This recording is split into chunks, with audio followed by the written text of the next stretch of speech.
Hello, I'm Tim Smith with the Adams County Historical Society, and welcome to another episode of Monuments Monday. And we started off the year last week by asking questions of our viewers concerning the different monuments that they wanted us to handle this upcoming year. I wanted to mention that winter is a great time to get out here and visit the battlefield.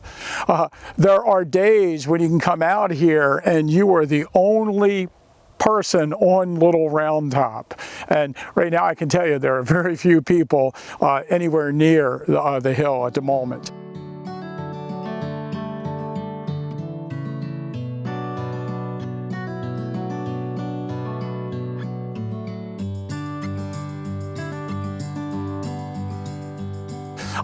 Some of my favorite experiences on the battlefield have been where actually the roads are closed. You can find a place to park near Little Round Top and you can walk in. And there were days when I was young that I was the only person down at Devil's Den. So even though the roads are closed, you can usually walk out onto the battlefield. The other thing about the snow, of course, is it creates a hard surface and you can walk through the woods and across the areas that are normally swampy, and you can get to some of these monuments that are very difficult to see or to find in the summer. The other thing I really like about coming out here in the winter is that after there's a light snow, you can actually see through the canopy of the trees and through the understory, and you can kind of understand more the terrain features of the battlefield. Like we're standing on the northern side of Little Round Top, and you can see through the trees along the Wheatfield Road down along Cemetery Ridge, and it really opens it up. And understanding some of the rolling terrain features that were here during the battle adds to your knowledge of the battle.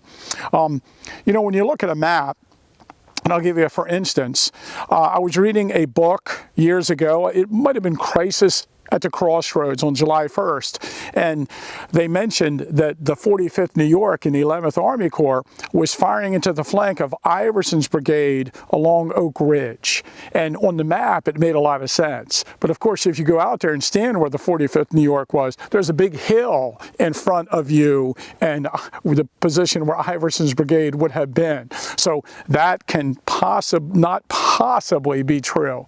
And again, especially in the woods, when it's in the winter, you can look and see these hills that might not appear so dramatically in the summer with all the trees.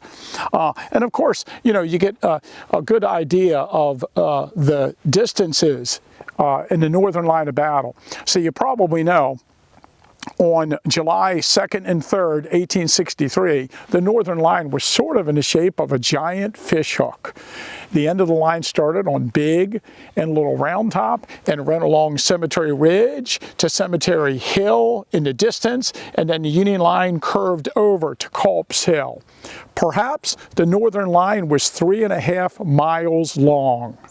By the time of the southern attack on July 2nd, the southern line started on the other side of Culp's Hill. The southern line ran around through the town out to the seminary, and you can see the Lutheran Theological Seminary in the distance today. And then the southern line of battle extended along Seminary Ridge in the distance all the way down past where the Alabama Memorial is. The southern line of battle was some 6 miles long. So, I like to explain to people, and you can do it while you're standing right here, that the Southern Army had less men, that their line was twice as long. And during the battle, the Southern Army was crossing open fields and charging up the hill. Who do you think had the advantage during the fighting? Remember, if you like the content that we've been putting on our YouTube channel, please like and subscribe.